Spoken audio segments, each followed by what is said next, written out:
نہ جانے مسائل تو علماء سے پوچھیں، یہ حکم مبین ہم کو رب سے ملا ہے، چلو پوچھ کیسے جیے زندگی کو، چلو پوچھ لے کس میں رب کی رضا ہے، رب کی رضا ہے۔ الحمدللہ رب العالمین والصلاة والسلام علی سید المرسلین، اما بعد فاعوذ باللہ من الشیطان الرجیم، بسم اللہ الرحمن الرحیم، الصلاة والسلام علیک یا رسول اللہ، الصلاة والسلام علیک یا حبیب اللہ، الصلاة والسلام علیک یا نبی اللہ، وعلی آلک واصحابک یا نور اللہ۔ مدنی چینل کے ناظرین، الحمدللہ عز و جل سلسلہ دارالافتاء اہل سنت کے ساتھ حاضر ہیں۔ آپ کے سوالات ہوں گے، مفتی صاحب کے جوابات ہوں گے، مفتی کفیل صاحب ہمارے ساتھ ہیں آج، انشاءاللہ عز و جل آپ کے سوالات کے جوابات ارشاد فرمائیں گے، درود پاک کی فضیلت شامل کریں گے اور پھر پہلی کال کی طرف، پہلے سوال کی طرف بڑھیں گے۔ نبی کریم صلی اللہ علیہ وسلم کا فرمان ذیشان ہے، شب جمعہ اور روز جمعہ مجھ پر کثرت سے درود پاک پڑھو، کیونکہ تمہارا درود پاک مجھ پر پیش کیا جاتا ہے۔ صلو علی الحبیب صلی اللہ تعالی علی محمد صلی اللہ علیہ وسلم۔ بڑھتے ہیں پہلے سوال کی طرف، پہلے کال کی طرف۔ جی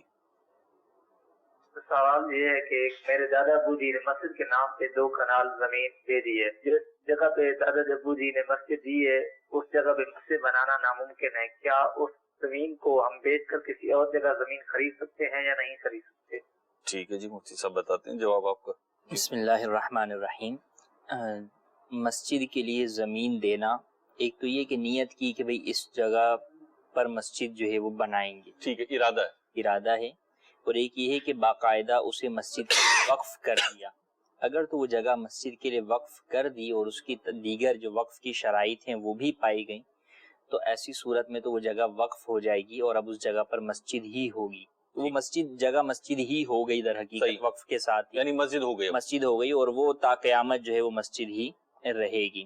ہاں، البتہ بعض صورتیں ایسی ہوتی ہیں کہ جس میں وقف ہی نہیں ہو پاتا، اگرچہ کوئی شخص زبان سے بھی کہتے ہیں، مثال کے طور پہ کسی شخص نے صحرا بیابان کے اندر جو ہے وہ کسی جگہ کے اوپر جو ہے وہ کوئی جگہ وقف کی، تو ابھی اس کے اوپر یہ حکم نہیں ہوگا کہ وہ وقف ہو، کہ وہ صحرا اور بیابان میں ہے کہ وہاں بنانا مسجد ممکن نہیں ہے۔ اب جیسے انہوں نے سوال میں کہا کہ مسجد بنانا ممکن نہیں ہے، اب وہ کس اعتبار سے ممکن نہیں ہے؟ قانونی اعتبار سے ممکن نہیں ہے، یا آبادی تو ہے لیکن بہرحال کم ہے، یا اور کوئی وجوہات ہیں، تو پہلے ان باتوں کی کچھ وضاحت اگر ہو تو جواب دیا جا سکے گا۔ اس طرح کے مسائل کے لیے دارالافتاء اہل سنت بالمشافہ ملاقات کریں، مفتیان کرام سے اگر کوئی وقف نامہ ہے یا کوئی ڈاکومنٹیشن ہے جو دادا نے کی ہے مسجد کے لیے تو وہ دکھائیں، تو اس کو دیکھنے کے بعد اس بارے میں مزید بتایا جا سکے گا۔ اب جس نے خود نیت کی ہے، جگہ دی ہے، وہ بھی آ جائے تو زیادہ بہتر ہے۔ ہاں، اگر وہ حیات ہے تو ایسی صورت کے اندر وہ خود ہی ساتھ آئے تو یہ زیادہ بہتر ہے۔ اگر ان کا انتقال ہو گیا تو پھر یہ کہ جس کے سامنے انہوں نے جو ہے وہ کہا یا جس کے سامنے کروایا تو پھر وہ جو ہے وہ ساتھ آ جائے۔ ٹھیک ہے جی، ایک عمومی جواب تو مفتی صاحب نے ارشاد فرمایا، اور آپ کے مسئلے کی جو تفصیلی صورتحال ہے یا تفصیلی جواب ہے وہ دارالافتاء اہل سنت آپ تشریف لائیں گے تو انشاءاللہ عز و جل مزید معلومات کے مطابق اس کے مطابق جواب دے دیا جائے گا۔ اگلا سوال دیجیے۔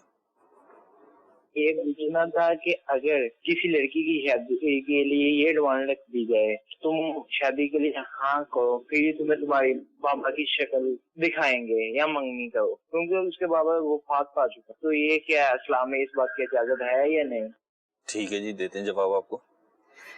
ایموشنل بلیک میلنگ جو ہے وہ بھی اس کو آپ تعبیر کر سکتے ہیں کہ جناب جو ہے وہ کسی بچی کے والد کا انتقال ہو گیا اور اب اس کا آخری دیدار نہ کرایا جائے اس شرط پہ کہ تم پہلے جو ہے وہ فلاں سے رشتے کے لیے جو ہے وہ حامی جو ہے وہ بھرو، تو انڈرسٹوڈ سی بات ہے کہ ایسا کرنا ہرگز درست نہیں ہے۔ لڑکی جو ہے وہ بالغہ ہے تو اس کی رضامندی سے ہی نکاح ہوگا، تو اور اس کے جو شرعی تقاضے، معاشرتی تقاضے، ان تمام چیزوں کو، پہلوؤں کو پیش نظر رکھ کر ہی جو ہے وہ کیا جائے گا۔ لیکن بہرحال جب وہ بالغہ لڑکی ہے تو اس کی رضامندی ضروری ہے، تو یوں اسے بلیک میل کر کے، فورس کر کے اس طرح کروانا یہ ہرگز درست نہیں ہے۔ بلکہ ایون والد نے بھی کہہ دیا ہو کہ بھئی فلاں سے جو ہے وہ شادی کرنا، تو بھی اس کے اوپر شرعاً لازم نہیں ہے جب تک کہ جو ہے وہ نکاح پہلے نہیں ہوا، فقط زبانی کلامی کوئی بات ہی ہوئی تھی. تو جو اس طرح کرتے ہیں بالکل غلط کرتے ہیں، ایسا کرنا ان کا درست نہیں ہے. اگر اس صورت میں لڑکی نے حامی بھر بھی لی مجبوراً کہ بھئی چلے میں اپنے باپ کو جو ہے وہ دیکھ لوں، اور حامی بھر لی اور بعد میں اگر وہ اس چیز سے مکرتی بھی ہے تو اس پر گناہ نہیں ہے. ماشاءاللہ. اگلا سوال دیجیے. مفتی صاحب سے سوال یہ ہے کہ ایک بندے کو میں نے 5 لاکھ روپے دیے، وہ مجھے مدد کے طور پہ 7,000 روپے دے رہے ہیں، یہ میرے لیے جائز ہے یا نہیں؟ دوسرا سوال یہ ہے کہ بڑی ایڈوانس پہ میں کوئی کرائے کا مکان لے سکتا ہوں جیسے کہ کرایہ کم ہو جائے؟ ٹھیک ہے جی، یہ بڑی مہربانی ہوئی آپ کے ساتھ. یہ تو آپ دوسروں کو بھی بتائیں. مجھ سے 5 لاکھ روپے دیے اور دوسرا شخص جو ان کی مدد کے طور پہ 7,000 روپے دے رہے ہیں. جی، مدد تو در حقیقت آپ نے اس کی ہے، جبکہ آپ اس سے مزید کچھ نہ لیں تو در حقیقت یہی پھر جو ہے وہ مدد ہے. قرض حسنہ یہی ہے کہ انسان بلا سود جو ہے وہ کسی مسلمان کی مدد کرتے ہوئے اسے قرض دے، وقت پر اس کے کام آ جائے. تو یہ آپ نے مدد کی ہے. اب اگر مدد کا ہم جو ہے وہ عوض جو ہے وہ دنیا میں ہی طلب کر لیں تو پھر آخرت میں اس کا ثواب جو ہے وہ کہاں ملے گا؟ ٹھیک ہے. تو لہٰذا اس صورت کے اندر عمومی جو صورتحال ہوتی ہے وہ مدد کی نہیں ہوتی، بلکہ ایکچولی وہ انڈرسٹوڈ طور پر ہوتا ہے، کنڈیشنل ہوتا ہے کہ بھئی میں آپ کو اتنے پیسے دے رہا ہوں تو آپ نے اس کے اوپر اتنا انٹرسٹ دینا ہے. ہاں، لیکن منافع نہیں ہے. یہ منافع نہیں ہے. یا بعض صورتوں میں لوگ یہ کہتے ہوئے نظر آتے ہیں کہ بھئی فکس نہیں ہے یار، اوپر جو دل کرے وہ دے دینا، اپنی خوشی سے دے دینا، اور یہ اس طور پہ جائز سمجھتے ہیں. حالانکہ یہ بھی جائز نہیں ہے. فکس ہونا سود کے لیے ضروری نہیں ہے. سود کے لیے ضروری جو چیز ہے وہ ہے اس کا کنڈیشنل ہونا، اس کا شرط ہونا، مشروط ہونا. جب قرض کے اوپر نفع مشروط ہے تو چاہے وہ فکس ہو یا ان فکس ہو، دونوں ہی صورتیں ناجائز ہیں، حرام ہیں، سود ہیں. اس کی اسلام میں ہرگز اجازت نہیں ہے. ہاں اگر واقعی ہوتا نہیں ہے، لیکن بالفرض اگر ہم مان لیں اس بات کو کہ واقعی جس وقت قرض دیا تھا یہ ہی دیتے ہوئے کہا تھا کہ یہ میں آپ کو بلا سود قرض دے رہا ہوں، اس کے بدلے میں مجھے آپ سے کسی قسم کے کوئی منافع نہیں چاہیے، کوئی منفعت نہیں چاہیے، کوئی مالی جو ہے وہ مدد نہیں چاہیے، اور اس طور پر فقط آپ کی مدد کے لیے دیتا ہوں، جب آپ کی ضرورت پوری ہو جائے یا فلاں وقت تک مجھے یہ رقم لوٹا دیجیے گا. اس طرح اگر کسی نے دیا اور اب لوٹاتے وقت لوٹانے والے نے جو ہے وہ اس کو اپنی خوشی سے کچھ پیسے زیادہ دے دیے تو یہ جائز ہے کہ یہ سود نہیں ہے، کہ صراحتاً بھی طے نہیں تھا. اور جو دلالتاً ہوتا ہے اس کو عام طور پر جب یہ الفاظ کہہ دے گا دیتے وقت کہ بھئی کچھ بھی تم سے نہیں لوں گا، تو گویا کہ جو انڈرسٹوڈ تھا اس کی بھی اس نے کاٹ کر دی، اس کو بھی ختم کر دیا. تو اب لینا جائز ہوگا، لیکن عموماً ایسا ہوتا نہیں ہے. انڈرسٹوڈ والی کیفیت ہی باقی ہوتی. اور مطلب یہ صورت ہر مہینے تو ہو بھی نہیں سکتی، جو آپ نے آخری صورت بیان کی کہ ہر مہینے ہی کچھ رقم دے رہا ہے. جی، تو یہ تو پھر انڈرسٹوڈ یہ وہی اسی کے اندر ہی جو ہے وہ آ جاتا ہے. اسی طرح انہوں نے دوسرا سوال کیا کہ کرائے کے اوپر کوئی جگہ جو ہے وہ ہم لیتے ہیں تو اب بڑا ایڈوانس جس کو ہیوی ڈپازٹ بھی جو ہے وہ کہا جاتا ہے کہ جناب ایک جگہ ہے اس کا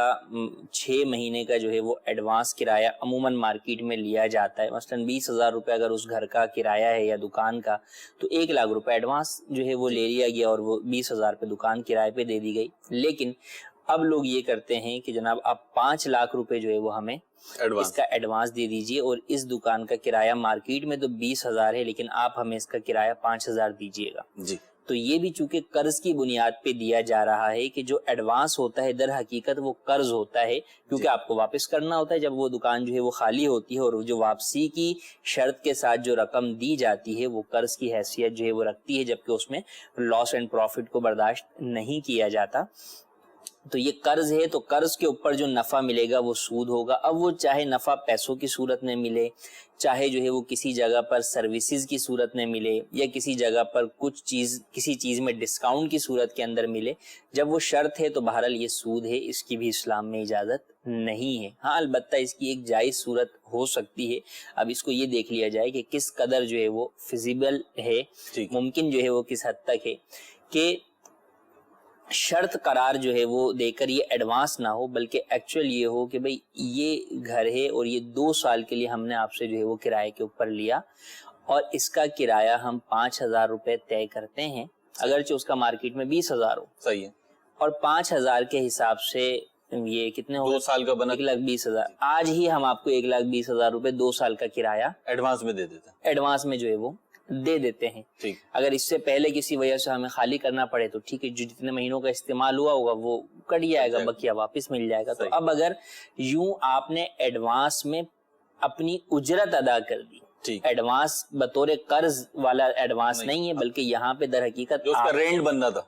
بننا تھا, وہ ایڈوانس میں رینٹ ادا کر دیا تو اس میں سے کٹتا رہا. تو یہ جائز صورت ہے کہ اس میں جو ہے وہ جو آپ کو وہ پروفٹ مل رہا ہے وہ یہی ہے کہ اس نے آپ کو اس چیز کے اندر ہی جو ہے وہ فرق کر دیا. اور یہ ہوتا بھی ہے کہ مارکیٹ کے اندر بھی آپ کسی چیز کی جو ہے وہ بکنگ اگر پہلے کرواتے ہیں تو وہ چیز آپ کو جو ہے وہ سستے کے اندر جو ہے مل جاتی ہے, اگر آپ فرسٹ پیمنٹ جو ہے وہ اس کی پہلے ہی جو ہے وہ ایڈوانس میں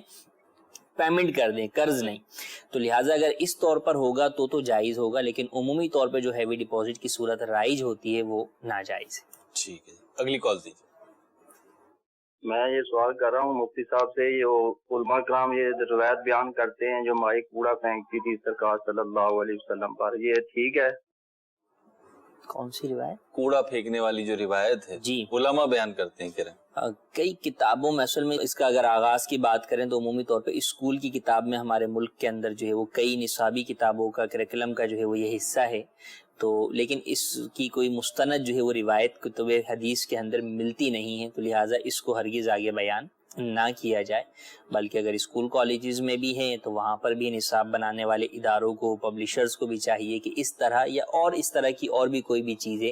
جو بھی چیز نبی کریم صلی اللہ تعالیٰ علیہ وآلہ وسلم کی طرف منسوب کی جائے وہ اتھینٹک ہو, مستند بات ہو. اللہ تبارک و تعالیٰ کی طرف کوئی بات منسوب کی جا رہی ہے, لوگ ترجمے کے اعتبار سے, مفاہیم کے اعتبار سے بہت ساری باتوں پہ کہہ دیتے ہیں کہ بھائی اس طرح کا قرآن میں اللہ نے یہ فرمایا ہے اور اس طرح کا, حالانکہ وہ ایسا نہیں فرمایا ہوتا, بیان کر دیتے ہیں. تو کئی چیزوں کے اندر لوگ اس طرح بیان کریں تو بہت احتیاط کی حاجت ہے. دین کا معاملہ ہے, آپ اللہ کی طرف کسی بات کو جو ہے وہ منسوب کر رہے ہیں, رسول اللہ کی طرف منسوب کر رہے ہیں, اگر وہ بات غلط ہوگی تو کتنا بڑا گناہ ہوگا کہ حدیث پاک میں فرمایا کہ وہ شخص جس نے مجھ پر جان بوجھ کر جھوٹ باندھا وہ اپنا ٹھکانہ جہنم میں بنا لیا. تو نبی کریم صلی اللہ تعالیٰ علیہ وآلہ وسلم پر جھوٹ باندھنے کا جو ہے وہ عذاب ہے اور اس کی جو ہے وعید ہے, تو اللہ تبارک و تعالیٰ سے متعلق باندھنا اور کتنا جو ہے وہ بڑا گناہ ہوگا. تو بہرحال اس روایت کے اندر اگرچہ نبی کریم صلی اللہ تعالیٰ علیہ وآلہ وسلم کی طرف بعض باتیں تو ہیں, مکمل واقعے کے اعتبار سے نہیں ہیں, لیکن پھر بھی سیرت سے متعلق بھی کوئی بات اگر ذکر کی جائے, تاریخ سے متعلق بھی کوئی بات ذکر کی جائے تو ہمیشہ اتھینٹک بک سے ہی ذکر کرنی چاہیے. مفتی یہ روایت جو بیان کی جاتی ہے کوڑا پھینکنے والی, تو جیسے آپ نے فرمایا تعریفی پہلو اور نبی کریم علیہ الصلوۃ والسلام کے درگزر اور اخلاق حسنہ کے طور پر بیان کی جاتی ہے, اور اس پہ بڑا جو ہے نا وہ ایمفیسائز بھی کیا جاتا ہے. اب جبکہ آپ منع کریں کہ بھئی یہ روایت مستند نہیں ہے, تو بعض افراد ہوتے ہیں کہ ہم بچپن سے سن رہے ہیں اور یہ ہم نے کتابوں میں پڑھا ہے, بچپن سے کتابوں میں پڑھتے ہیں. اب وہ بھلے اسکول کی کتابوں میں انہوں نے پڑھا ہو اور بالخصوص پرائیویٹ اسکول کی کتابوں میں پڑھا ہو, لیکن اخلاق بیان کرنے کے لیے آقا کریم علیہ الصلوۃ والسلام کے تو پھر مستند روایات بہت ہیں, تو ہم اس کی طرف رجوع کریں. بالکل ایسا ہی, ایسا نہیں ہے کہ اس روایت کے علاوہ نبی کریم صلی اللہ تعالیٰ علیہ وآلہ وسلم کی سیرت طیبہ کے اس پہلو کے اوپر, درگزر کے پہلو پر, عفو و درگزر کے پہلو پر, حسن اخلاق کے اعلیٰ پہلو کے اوپر کوئی روایات نہیں. کثیر روایات جو ہے وہ موجود ہیں کہ آپ علیہ الصلوۃ والسلام سے واقعات اس طرح کے جو ہے وہ آپ سے ہوئے اور آپ نے درگزر فرمائے. کئی واقعات ہیں, ایک کے اندر ایک شخص جو ہے وہ آپ علیہ الصلوۃ والسلام کو قتل کرنے آیا اور پھر جو ہے وہ تھوڑی دیر کے بعد جب آپ کے ہاتھ میں تلوار آئی تو آپ نے فرمایا کہ جو ہے وہ اب تم بتاؤ کہ جو ہے وہ میں تمہارے ساتھ کیا کروں. تو اس نے کہا کہ آپ تو درگزر کرنے والے ہیں, تو پھر آپ علیہ الصلوۃ والسلام نے اسے معاف فرما دیا. اسی طرح ایک اور جو ہے وہ صحابی کا واقعہ ہے کہ اسلام لانے سے پہلے آپ علیہ الصلوۃ والسلام سے جو ہے وہ انہوں نے قرض لینے کے معاملے میں سختی جو ہے وہ فرمائی, تو آپ علیہ الصلوۃ والسلام نے اس کے جواب میں سختی سے جواب نہ دیا, بلکہ جو صحابہ کرام علیہم رضوان ان پر سختی کرنے لگے تو انہیں بھی روکا اور فرمایا کہ تم اس بارے میں اس بات کی مجھے بھی تلقین کرتے اور اسے بھی اضافی تلقین کرتے, اور فرمایا کہ اس کا قرض بھی ادا کر دو اور اوپر سے اس کو اتنا زیادہ اور بھی دے دو. تو بہرحال بات یہ ہے کہ ہم کیا چیز معاشرے میں سنتے آ رہے ہیں وہ درست ہو یہ ضروری نہیں ہے. آپ نے بچپن سے 55 تک اگرچہ وہی بات سنی ہو لیکن وہ بات درست ہو یہ ضروری نہیں ہے. آخر موضوع احادیث بھی تو کتب احادیث میں موجود ہی ہیں جس کی باقاعدہ علماء نے نشاندہی کی ہیں, تو وہ آج سے نہیں, وہ 1200 سال 1300 سال سے بھی جو ہے وہ چلی آ رہی ہیں, اور کچھ وہ ہیں جو کہ آج کے ڈیجیٹل دور کے اندر جو ہے وہ ڈیجیٹل قسم کی جو ہے وہ آ رہی ہیں. اب تو سوشل میڈیا کے مصنفین بھی آ گئے, اس اعتبار سے بھی آ رہی ہیں. تو بات وہی ہے کہ جو چیز ہم سنتے آ رہے ہیں دین سنی سنائی باتوں کا تو نام نہیں ہے. بے شک دین اسلام کا یہ ایک بہت ہی حسن ہے کہ دین اسلام کے اندر سند کا باقاعدہ پورا علم ہے, سلسلہ ہے, جس کے ذریعے دین اسلام کی چاہے احادیث ہو, قرآن کریم تو واضح سی بات ہے کہ وہ تو اس طرح جو ہے وہ محفوظ ہے کہ اس کے اندر تو کوئی تبدیلی ہو ہی نہیں سکتی, لیکن احادیث طیبہ کبھی حفاظت کا جو صحابہ نے, ان کے بعد تابعین نے, پھر تبع تابعین نے اور دیگر محدثین بزرگان دین نے اہتمام کیا, وہ بھی اپنی مثال آپ ہے کہ آپ کو کسی اور دین اور مذہب کے اندر وہ صورت نظر نہیں آتی. تو لہٰذا جب ہمارے پاس مستند علمی ذخیرہ موجود ہے تو پھر ہم کیوں غیر مستند چیز کی طرف جائیں, اور اس سے کیوں جو ہے وہ ہم اپنے بچوں کو یا آنے والی نسلوں کو ہم اس طرح کی غیر مستند باتیں کیوں سکھائیں. بالکل درست فرمایا مفتی صاحب نے, اور لگے ہاتھوں میں آپ کو نبی کریم علیہ الصلوۃ والسلام کی سیرت پر 2 کتابیں عرض کر دیتا ہوں جو مستند بھی ہیں, معیاری بھی ہیں اور عوامی اعتبار سے بہت دلچسپ اور آسان بھی ہیں. ایک کتاب کا نام ہے سیرت رسول عربی اور دوسری ہے سیرت مصطفیٰ. دونوں کتابیں المدینۃ العلمیہ نے اس پہ کچھ ورک کیا ہے, تخریج وغیرہ کی ہے, اس کے ریفرنسز نکالے ہیں, کچھ آسان کیا ہے, اور مکتبۃ المدینہ نے چھاپی ہے. اس کی ہارڈ کاپی آپ کو مکتبۃ المدینہ سے مل سکتی ہے, اور سافٹ کاپی چاہیں PDF وغیرہ چاہیں تو دعوت اسلامی کی ویب سائٹ اور دعوت اسلامی کی اپلیکیشن سے آپ یہ کسی بھی اسمارٹ ڈیوائس پہ ڈاؤن لوڈ کر سکتے ہیں. اور اس میں یہ بھی دیکھیں کہ الحمدللہ دعوت اسلامی کے تحت جو کتابیں علماء کرام کی چھپتی ہیں, پرانے بزرگان دین ہیں, ان کی کتابیں ہیں, وہ اس کی بھی تخریج کر کے اس کو جو ہے وہ پبلش کر رہے ہیں. حالانکہ وہ خود مستند ایک حوالہ ہے, خود ایک مستند حوالہ ہے, لیکن ہو سکتا ہے کہ وہ میرے نزدیک, ہمارے نزدیک مستند ہوں, کسی اور کے نزدیک مستند نہ ہو, ان کے نزدیک اس کے بیک پر ہوں. اس کی میں آپ کو سمپل مثال دوں, جیسے میں اگر کسی کے سامنے بہار شریعت یا فتاوی رضویہ کا حوالہ دوں تو ہو سکتا ہے کہ ایک طبقہ اہل علم تو اس کے مانے, دوسرا اسے تسلیم نہ کرے. بالکل ایسے. لیکن اگر حوالہ فتاوی عالمگیری کا دیا جائے گا تو دونوں کے نزدیک ایکسیپٹیبل ہوگا. بالکل ایسے. فتاوی شامی کا دیا جائے گا تو دونوں کے, فقہ حنفی کے جتنے بھی ماننے والے ہوں گے ان کے نزدیک قدیم ماخذ کا دیا جائے گا. تو یہی طریقہ کار ہوتا ہے. تو اسی لیے دعوت اسلامی نے بھی یہ کیا کہ جتنی بھی کتابیں ہیں ان کو تخریج کے ساتھ جو ہے وہ شائع کیا, کہ اس سے یہ فائدہ ہوا کہ اگر کسی کے ذہن میں کوئی شک و شبہ آتا ہے کہ یار یہ بات تو نئی پڑھی ہے, یہ جو ایک سوال آتا ہے نا, یہ نئی پڑھی ہے, یہ تو آج تک سنی نہیں بھائی بات, تو بھائی یہ تو آپ کو اس میں جو ریفرنس دے رہے ہیں وہ 1200 سال پہلے والی کتاب کا دے رہے ہیں کہ اس میں لکھا ہوا ہے. تو آپ نے سنی آج ہے نا, لیکن چیز تو وہ 1200 سال سے جو ہے وہ کتابوں کے اندر نقل در نقل ہوتی چلی آ رہی ہے. تو اس سے جو ہے وہ ایک اطمینان بھی حاصل ہوتا ہے. اور کئی چیزوں کے اندر اگر کوئی اس طرح کی چیز نظر بھی آتی ہے جو بزرگان دین کی ہے, کہ بہت دفعہ ایسا ہوتا ہے کہ آپ کے سامنے کوئی ایسی چیز آتی ہے, ہو سکتا ہے آپ کو اس کا حوالہ فوری طور پہ نہ ملے, لیکن بہرحال کبھی نہ کبھی اس کا جو ہے نا وہ کوئی نہ کوئی ماخذ یا اصل جو ہے وہ مل بھی جو ہے وہ جاتا ہے. تو اس معاملے کے اندر آپ ایک مستند عالم دین کی جب کتاب ہوتی ہے اس کی وجہ سے بھی آپ اعتماد کرتے ہیں. کئی معاملات کے اندر امام اہل سنت نے فرمایا کہ اس کی یوں تو روایت نہیں ملی, لیکن یہ فلاں بزرگ نے ذکر کیے, ان کا ذکر کرنا ہی اس کے مستند ہونے کی دلیل ہے. سبحان اللہ. امام اعظم وہ خود اتھینٹک ہیں. اگر صحابی رسول کسی بات کو ذکر کر دیں تو بھائی کافی ہے, امام اعظم ذکر کر دیں تو وہی جو ہے وہ کافی ہے, وہی حوالہ ہے. تو یہ چیز ٹھیک ہے. مفتی صاحب نے بڑی پیاری بات ارشاد فرمائی, اور صحیح بات یہ تھوڑی سی جو گفتگو تھی ہماری ریفرنسز وغیرہ کی شاید عوامی طور پر بہت زیادہ جو ہے وہ دلچسپ نہ لگ رہی ہو, لیکن جو کتابیں پڑھتے رہتے ہیں اہل علم ہیں وہ سمجھتے ہیں اس چیز کو کہ تخریج شدہ کتاب جو ہوتی ہے اس کی اپنی ایک ویلیو ہوتی ہے, اس کی اپنی ایک لذت ہوتی ہے. جیسے کھانے کے ساتھ جو ہے دیگر لوازمات ہوتے ہیں تو کتابوں میں بھی یہ چیز ہوتی ہے. بہرحال یہ 2 کتابیں میں نے عرض کی, یہ پڑھیے, آپ خود بھی پڑھیے, گھر والوں کو بھی پڑھائیے, اللہ توفیق عطا فرمائے. خود بھی سیرت کی کتاب پڑھنے کی نیت کر لیجیے آج تک اگر نہیں پڑھی. اور بہت سارے مسلمان عاشقان رسول ہیں جنہوں نے شاید آج تک کوئی سیرت کی ایک بھی کتاب پوری نہ پڑھی, تو ذرا غور کر لیجئے کہ ہم عشق رسول کا دعویٰ بھی کرتے ہیں, مسلمان بھی ہیں الحمدللہ, اور بالکل دعویٰ ہے بھی سچا, تو اس کا ایک تقاضا یہ بھی ہے کہ سیرت رسول بھی ہم نے پڑھی ہو, ہم نے جانی ہو. اللہ توفیق عطا فرمائے. مجھ سے کچھ ہمارے پاس ٹیکس سوالات آئے ہیں. ایک سوال یہ آیا ہے اسلام آباد سے ہمارے پاس کہ جناب شکیل بھائی ہیں اور یہ فرما رہے ہیں کہ ہمیں یہ بتا دیں کہ فقیر اور مسکین میں کیا فرق ہے. ایک اصطلاح استعمال کی جاتی ہے فقیر اور مسکین, بعض جگہوں پر تو یہ اصطلاح جو ہے وہ مترادف کے طور پر استعمال کی جاتی ہے, ایکول ہے کہ فقیر اور مسکین. البتہ اس دونوں میں فرق بھی ہے فقہی اعتبار سے, کہ فقیر سے مراد فقیر شرعی ہوتا ہے. فقیر شرعی وہ شخص ہے کہ جس کی ملکیت میں 52.5 تولہ چاندی ٹھیک ہے کی مالیت کے برابر حاجت اصلیہ سے زائد مال نہ ہو. ٹھیک ہے. ہو سکتا ہے 52 تولہ چاندی ہو اس کے پاس، ٹھیک ہے، 52.5 نہ ہو، ٹھیک ہے، یا جو ہے وہ 50 تولہ جو ہے وہ چاندی یا اس کی مالیت کے برابر رقم ہو لیکن 52.5 جو ہے وہ ٹھیک ہے، ایکچوئل نہ ہو، 52.5 52.5 اگر ہو جائے گی تو وہ شرعی فقیر کی تعریف سے باہر نکل کے غنی ہو جائے گا، ٹھیک ہے، ٹھیک ہے، فقہ اسے جو ہے وہ امیر قرار دے گا کہ بھئی یہ امیر شخصیت ہے۔ اور اگر جو ہے وہ اس کے پاس 52.5 تولہ چاندی سے کم ہے جی، تو ایسی صورت میں وہ فقیر شرعی کہلائے گا کہ اس کے اوپر زکوٰۃ لازم نہیں ہوگی۔ ٹھیک ہے،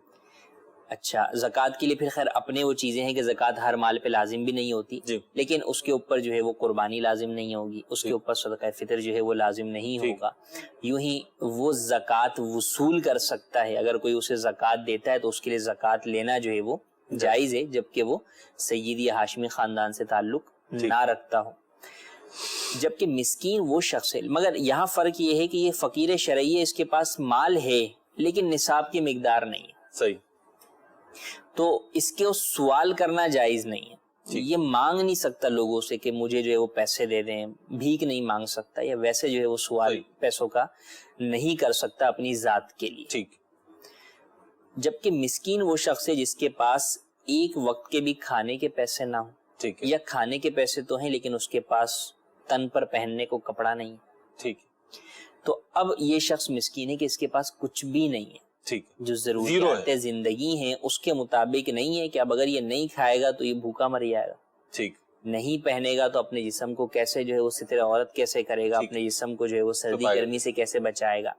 تو اب یہ مسکین ہے، تو یہ مسکین جو ہے وہ سوال کر سکتا ہے، جس چیز کی حاجت ہے اس کے لیے سوال کر سکتا ہے، اور جتنی حاجت ہے اتنا کر سکتا ہے سوال۔ اگر ایک وقت کا کھانا نہیں ہے تو ایک وقت کا ہی مانگے گا، اس وقت کھڑے ہو کے وہاں پہ ایک مہینے کا سوال نہیں کرے گا وہ، جی، اس کے لیے ایک وقت کا ہی کھانا مانگنے کی جو ہے وہ اجازت ہے۔ ٹھیک، تو یہ فرق ہے مسکین اور فقیر کے اندر، کہ مسکین کو سوال کی اجازت ہوتی ہے بقدر ضرورت بقدر حاجت، ٹھیک، جبکہ فقیر شرعی کو اجازت مانگنے کی نہیں ہوتی۔ البتہ دونوں ہی اس اعتبار سے ہوتے ہیں کہ دونوں کو زکوٰۃ دی جا سکتی ہے، جبکہ وہ سید یا ہاشمی خاندان سے تعلق نہ رکھتے ہوں۔ ٹھیک، مجھ سے ایک اور سوال ہے ہمارے پاس، اور یہ فرما رہے ہیں کہ میرے والد صاحب جو ہیں الیکٹرانکس آئٹم کا، موٹر سائیکل وغیرہ کا کام کرتے ہیں اور یہ بیچتے ہیں اور قسطوں پر بھی بیچتے ہیں، تو قسطوں پر طریقہ کار یہ ہوتا ہے ادھار میں بیچتے ہوئے کہ جتنے زیادہ ماہ کا ادھار ہوتا ہے اتنا زیادہ ریٹ بڑھا لیتے ہیں، پروفٹ بڑھا لیتے ہیں، تو آیا یہ جائز ہے یا ناجائز ہے، سود ہے یا نہیں؟ جی، اس میں اگر تو بوقت خریداری یا بوقت جو ہے وہ سیل بیچنے کے وقت ہی آپ نے پوچھ لیا کہ بھائی سامنے والے سے کہ آپ کو کتنے ماہ کا ادھار چاہیے، بھائی 5 ماہ کا ادھار ہے تو اس چیز کی قیمت 5000 ہے، ٹھیک، اگر 10 ماہ کا آپ کا ادھار ہے تو اس چیز کی قیمت ہی 7000 ہے۔ اگر یوں آپ نے طے کر لیا قیمت کے اوپر، آپ اس چیز کی قیمت کے اوپر جو ہے وہ اپنی پوری سیل کی بنیاد رکھیں گے تو یہ جائز ہے، اس میں حرج نہیں ہے۔ اب اگر اس نے 10 ماہ کے ادھار پہ لیا لیکن ادائیگی اس نے 12 ماہ میں کی، جی، تو بھی آپ اس سے 7000 ہی وصول کر سکتے ہیں، اس سے زیادہ وصول نہیں کر سکتے، کیونکہ چیز کی قیمت 7000 طے ہوئی تھی تو اتنا ہی لیا جا سکتا ہے۔ یہ صورت تو ہے جائز کی، لیکن بعض جگہوں پر ایسا ہوتا ہے کہ بھائی اس چیز کی قیمت تو دیکھیں 4000 ہے، اگر آپ 6 ماہ کے ادھار پہ لیں گے تو آپ کو جو ہے وہ، اگر آپ 6 ماہ میں پیسے دیں گے تو آپ کو اس کے اوپر مزید 1000 روپے دینے ہوں گے، اور اگر آپ 10 ماہ میں پیسے دیں گے تو آپ کو جو ہے وہ اس کے 7000 روپے دینے ہوں گے، یا بھائی فی ماہ جو ہے نا اس کے اتنے اوپر دینے ہوں گے۔ اب آپ دیکھ لو، آپ جتنے بھی حساب سے دو گے اس حساب سے آپ اس کو جو ہے وہ ملٹیپلائی جو ہے وہ کر لو۔ تو اب یہاں پر اس چیز کی قیمت نہیں زیادہ کی جا رہی، بلکہ قیمت الگ بتا دی کہ 4000 ہے۔ اب آپ ٹائم پیریڈ کے بدلے میں جو ہے وہ آپ ڈیوریشن پہ لے رہے ہیں، ڈیوریشن کے اوپر جو ہے وہ آپ بات کر رہے ہیں، اس کی قیمت کو جو ہے وہ اس کے پیسوں کو اس کے اگینسٹ میں لے کر آ رہے ہیں، تو یہ جائز نہیں ہے، کہ یہ سود ہے، تو اس سے بچنا ضروری ہے۔ ٹھیک ہے۔ تو اب دیکھ لیں مفتی صاحب نے دونوں تینوں صورتیں جو ہیں اس کی بیان کر دی ہیں، اور کاروبار کو ظاہر سی بات ہے ہمیں جائز طریقے سے کرنا ہے، حلال کمانا ہے، حلال کھانا ہے اور اپنے گھر والوں کو بھی کھلانا ہے۔ تو جو بھی کاروبار کی ہماری کنڈیشن ہے وہ شریعت نے جو آؤٹ لائن دی ہے اس کے اندر ہی رہ کر ایک مسلمان کی ہونی چاہیے۔ مفتی صاحب ایک اور ٹیکس بات شامل کروں گا، وہ یہ کہہ رہے ہیں کہ قبر وغیرہ جو بناتے ہیں اور اس میں جو میٹیریل اینٹیں وغیرہ، گارا، سیمنٹ وغیرہ یوز ہوتا ہے، وہ جو بچ جاتا ہے تو کیا اسے گھر میں یوز کر سکتے ہیں؟ جی ہاں، کر سکتے ہیں، اس میں کوئی حرج نہیں ہے،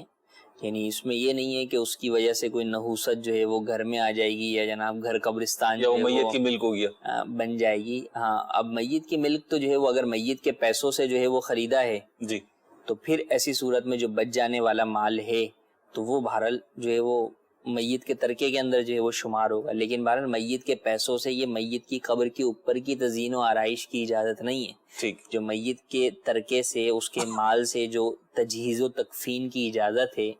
تو وہ کفن ہے اور وہ جو ہے وہ دفن ہے. ٹھیک. اب دفن ہونے کے بعد اوپر جو ہے وہ آپ نام کی تختی لگواتے ہیں یا آپ سائڈ میں جو ہے وہ دیوار لگواتے ہیں, ماربل لگواتے ہیں, یہ سارے کام جو ہے وہ میت کے پیسے سے نہیں کیے جا سکتے کہ تدفین میں نہیں آتے, الا یہ کہ تمام ورثہ بالغ ہوں اور وہ تمام بخوشی اجازت دے دیں کہ بھئی ٹھیک ہے اس کام میں بھی پیسہ لگا دیں, تو وہ ایک جدا بات ہے. ٹھیک, کال دیجیے. جی میرا سوال یہ تھا کہ وہ ہم لوگ ہیں مزدور, گاڑی بینک کرواتے ہیں, اس کی ہم لوگ قسطیں دیتے ہیں, 3 سال کی قسط ہوتی ہے, 4 کی ہوتی ہے, مقصد قسط ہوتی ہے, وہ ہر مہینے دیتے ہیں. تو یہ ہمارے لیے کیا حلال ہے یا وہ ریاض حرام ہے؟ جی مستر حلال ہے یا نہیں؟ جی حلال کی جگہ حلال لفظ جو ہے وہ استعمال کرنا چاہیے. تو دیکھیں بینک سے آپ قسطوں پہ لیتے ہیں یا بینک کے علاوہ بھی لیں, بینک سے عمومی طور پہ جو لی جانے والی چیزیں قسطوں پر ہوتی ہیں, لیز پر ہوتی ہیں, وہ عموماً ناجائز شرائط پر ہی مشتمل ہوتی ہیں. قسط لیٹ ہونے کے اوپر جرمانہ اس کے اندر لگتا ہے, پینلٹی چارج کی جاتی ہے, گاڑی وغیرہ لینے میں انشورنس لازمی طور پہ شرط ہوتی ہے, اور دیگر ناجائز شرائط بھی ہوتی ہیں. تو یوں بینک سے گاڑی لینے کی ہرگز اجازت نہیں ہے. بینک کے علاوہ اگر آپ کسی جگہ سے لے رہے ہیں تو بھی اس بات کا دیکھنا ضروری ہے کہ سمپل قسطوں کا سودا تو جائز ہے, جبکہ جائز طریقہ کار کے مطابق کیا جائے, چیز کی قیمت ہی جو ہے وہ زیادہ طے کی جائے. لیکن عموماً دیگر جو دینے والے ڈیلرز ہوتے ہیں وہ بھی اسی طرح کی شرطیں لگاتے ہیں, قسط لیٹ ہونے پہ جرمانہ لگاتے ہیں, پینلٹی لگاتے ہیں, انشورنس کی شرط ہوتی ہے. تو ان ناجائز شرطوں کے ساتھ اس چیز کو لینا جائز نہیں ہے. اگر کسی نے اس طرح لے لی ہے تو اللہ عز و جل کی بارگاہ میں سچی توبہ کرے اور فوری طور پہ اس معاہدے کو ختم کرے. ٹھیک ہے جی, اگلی کال دیجیے. میرا دارالفتہ اہل سنت میں مفتی صاحب کی بارگاہ میں یہ سوال ہے کہ اگر ایک مٹھی سے کم داڑھی والا بچہ یا بچی کے کان میں اذان دے, کیا اس کی اذان ہو جائے گی؟ دوسرا سوال یہ ہے کہ اگر ایک بندہ عرب شریف میں کام کرتا ہے سعودیہ میں, تو وہ پاکستان اپنے ملک جا رہا ہوتا ہے, تو کیا اس کا طواف وداع کرنا اس کے لیے بھی ہوگا یا نہیں؟ ٹھیک ہے جی. اذان مفتی نماز کے لیے جو اذان ہے وہ اگر داڑھی منڈا دیتا ہے یا ایک مٹھی سے جو داڑھی کم کرواتا ہے, فارسی کے مولن ہے, تو اس کے لیے اذان کے لیے نماز کے لیے اذان دینا بھی جو ہے مکروہ ہے, اور اس کی اذان کا بھی اعادہ کیا جاتا ہے. بچے کے کان میں اذان بھی بہتر یہی ہے کہ متقی پرہیزگار شخص سے دلوانی چاہیے, لیکن اگر جو ہے وہ ایسے شخص سے بھی دلوا دی تو بھی اذان میں کوئی حرج نہیں ہے کہ وہاں پر مقصود جو ہے وہ بچے کے کان میں ذکر اللہ کی آواز جو ہے وہ پہنچانا ہے, تو وہ اس چیز سے بھی ادا ہو جائے. اور مطلب والد ہی اگر اذان کہے تو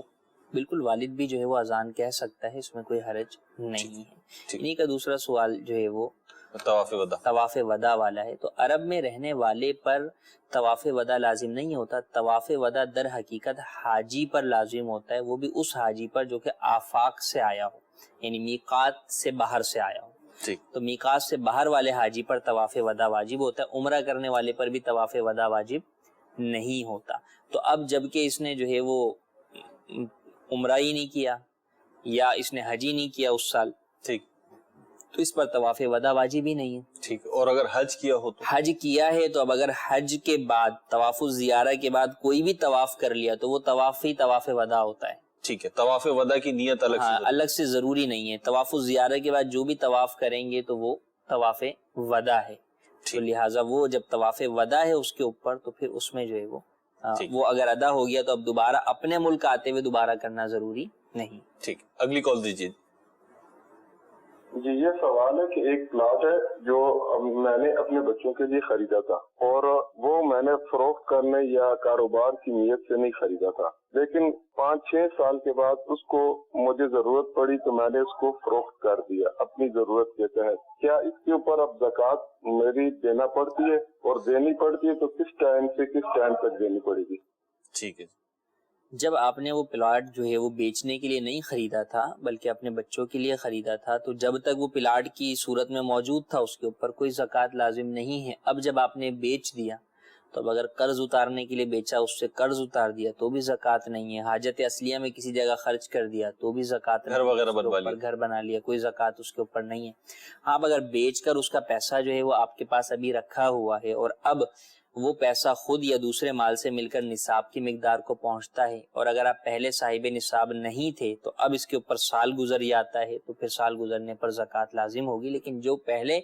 5 سال 4 سال وہ پلاٹ کی کیفیت میں موجود تھا تو ان سالوں کی زکوٰۃ لازم نہیں ہوگی۔ ٹھیک، اگلی کال دیجیے۔ جی میرا نام محمد عمر عباس ہے۔ بھجن میرا سوال یہ ہے کہ کیا آپ سرکار نے اذان دی، اور اگر نہیں دی تو اس کے اندر کیا حکمت عملی؟ ٹھیک ہے، لوگوں میں جو ہے وہ یہ سوال ہے کہ جناب نبی کریم صلی اللہ تعالیٰ علیہ کون سا وہ نیک عمل ہے جو حضور نے خود نہیں کیا، اس طرح کا سوال جو ہے وہ عموماً چل رہا ہوتا ہے اور جواب میں لوگ اذان بتا رہے ہوتے ہیں، لیکن درست نہیں ہے۔ نبی کریم صلی اللہ تعالیٰ علیہ وآلہ وسلم نے ایک سفر کے اندر آپ نے اذان دی تھی، اور اشہد ان محمد رسول اللہ کی جگہ آپ نے اشہد انی رسول اللہ کے الفاظ ارشاد فرمائے تھے، ادا کیے۔ اچھا مختب، اس طریقے کی جو روایات ہیں بعض، جیسے ابھی وہ پیچھے آئی ایک بڑھیا والی پھر یہ آ گئی، تو اس میں ہم دیکھتے ہیں اس میں جو بنیاد مجھے جو نظر آتی ہے، اب وہ پیچھے کیا ہے وہ تو اللہ ہی بہتر جانتا ہے، لیکن بظاہر ایسا لگتا ہے کہ فضیلت کے باب میں بیان کر رہے ہیں۔ اس کے بھی جو جواب دیتے ہیں نا یہ لوگ کہ اذان کیوں نہیں دی، تو پھر اس میں بڑی لاجیکل چیزیں بیان کرتے ہیں کہ جی وہ اس لیے اذان نہیں دی اور اس لیے اذان نہیں دی۔ تو عشق و محبت کے تقاضوں میں بھی جب اس طرح کی چیزیں آئیں، کہیں سے بھی آئیں، تو اس کو چھان پٹک لینا چاہیے، جیسے آپ نے پچھلے جواب میں ارشاد فرمایا۔ عشق و محبت کا تقاضا یہ ہے نا کہ آپ جس سے محبت کر رہے ہیں اس کی باتوں کو فالو کریں، آپ ٹھیک، اس کی طرف غلط بات منسوب نہ کریں، ٹھیک، بڑی پیاری اچھی بات بھی اس کی طرف غلط منسوب نہ کریں۔ صحیح۔ مثال کے طور پہ جناب کوئی بزرگ ہیں جو کہ جو ہے نا روزہ جو ہے وہ روزانہ نہیں رکھتے، اب آپ فضائل بیان کرتے ہوئے ان کے جو ہے وہ رو کے جناب وہ تو صائم الدہر تھے، ہمیشہ ہی جو ہے وہ روزہ رکھتے تھے، پتہ ہے کہ 4 بندے ان بزرگ کی نا وہ 4 دن کے وہ واقعات نکال دیں کہ حضرت نے ہمارے ساتھ دوپہر میں کھانا کھایا ہے، تو اب بقیہ لوگ جو ہے وہ ان بزرگ پہ اعتراض کریں کہ تمہارے جناب مریدین تو یہ تمہارے فضائل بیان کرتے، تم یہ کھانا کھا رہے ہو۔ بولے بھائی میں نے تھوڑی بولا ہے کہ میں جو ہے وہ روزہ رکھتا ہوں، تو وہ ان مریدین نے جو ہے وہ ان کو جو ہے وہ غلط جو ہے وہ اس طرف لے آئے کہ جناب ان کے اوپر ان مریدین کی وجہ سے کریٹیسائز شروع ہوا۔ تو یہ بھی ہوتا ہے کہ آپ بس اوقات بعض چیزوں کے اندر اپنے اعتبار سے وہ کر رہے ہوتے ہیں، جبکہ اگر اس کے اوپر بعض لوگ تنقید کے اعتبار سے گفتگو کریں تو وہ آپ کی وجہ سے شاید اس شخصیت کے اوپر جو ہے وہ کوئی تنقید کا پہلو جو ہے وہ بن۔ بہت پیاری بات آپ نے ارشاد فرمائی، اور بات صحیح یہی ہے کہ اولیاء اکرام ہو، صحابہ اکرام ہو، سب سے بڑھ کے ہمارے پیارے آقا مولا صلی اللہ علیہ وسلم ہو، تو ان کے فضائل، ان کے محاسن، ان کی خوبصورت باتیں اتنی زیادہ ہیں کہ وہی ہم بیان کرتے ہیں، مستند باتیں تو بھی ختم نہیں ہوں گی، ان کی فضیلتیں ختم نہیں ہوں گی، بالخصوص آقا کریم علیہ الصلوۃ والسلام کی، تو ہمیں ادھر ادھر جانے کی کیا ضرورت ہے۔ بات پھر وہی ہے، مستند کتابیں پڑھیے، مستند سیرت کے جو پہلو ہیں وہ لیجئے، مکتبۃ المدینہ اور دعوت اسلامی کی ویب سائٹ سے لیں گے تو انشاءاللہ ایسی چیزیں ملیں گی۔ آخری کال شامل سلسلہ کرتے ہیں جی۔ دارالفتہ اہل سنت میں میرا یہ سوال ہے مفتی کفیل صاحب سے، میں ایک ملازمت کرتا ہوں اور رمضان سے ہر سال وہ تراویح نہیں پڑھنے دیتا کہ کہا کہ صرف نماز پڑھ کر آ جاؤ، اس بارے میں رہنمائی فرماتے ہیں اور اس کا کفارہ دینا ہوگا یا نہیں؟ ٹھیک ہے، نماز تراویح جو ہے وہ سنت مؤکدہ ہے، پڑھنا ضروری ہے، جو چھوڑنے کی عادت بنائے گا وہ گناہ گار ہوگا۔ تو اب اس معاملے میں 2 صورتیں ہیں، اولاً تو یہ کہ مثال کے طور پہ آپ کی جاب کا ٹائم جو ہے وہ ختم ہوتا ہے اور اس کے بعد بھی نماز تراویح کا وقت ہوتا ہے، تو اگر سیٹ اجازت نہیں دیتا تو ٹھیک ہے آپ عشاء پڑھ کے آ جائیں، دکان پہ کام کریں، اور پھر جب کام کا ٹائم ختم ہو جائے اور پتہ اس کے بعد وقت ملے گا لازمی طور پہ اتنا کہ میں تراویح ادا کر سکتا ہوں، تو آپ اس وقت تراویح ادا کیجیے، ٹھیک ہے، بعد میں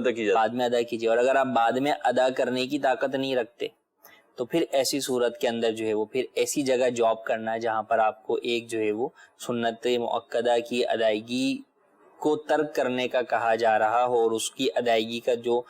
متبادل ہے وہ بھی آپ کے پاس موجود نہ ہو، تو پھر ایسی جگہ جاب کرنے کی اجازت نہیں ہوگی، بلکہ یہی کہا جائے گا کہ آپ نماز تراویح ادا کیجیے. اسے اگر ٹائم کٹوا دیں، یعنی جاب کے درمیان اگر آدھا گھنٹہ لگتا ہے تراویح پڑھنے میں، ہم تراویح پڑھیں اور اپنے ادارے کو یا اپنی جہاں جاب کر رہے ہیں وہاں کہ ٹھیک ہے جی آپ ہمارے آدھے گھنٹہ کاٹ لیں، تو درست ہے. جی بالکل ایسا کر سکتے ہیں، لیکن بات وہی ہے کہ ایسے وقت کے اندر لوگوں کو کٹوتی سے تعلق نہیں. انہوں نے کہا نا کہ وہ رش کا ٹائم ہوتا ہے، پبلک کی ڈیلنگ کا جو ہے وہ ٹائم ہوتا ہے، تو اس وقت میں یہ دیکھ لیا جائے کہ اب اگر مثال کے طور پہ وہ ٹائم ختم ہونے کے بعد وقفہ کوئی ملتا ہے جس میں آپ تراویح پڑھ سکتے ہیں، یا یہ کہ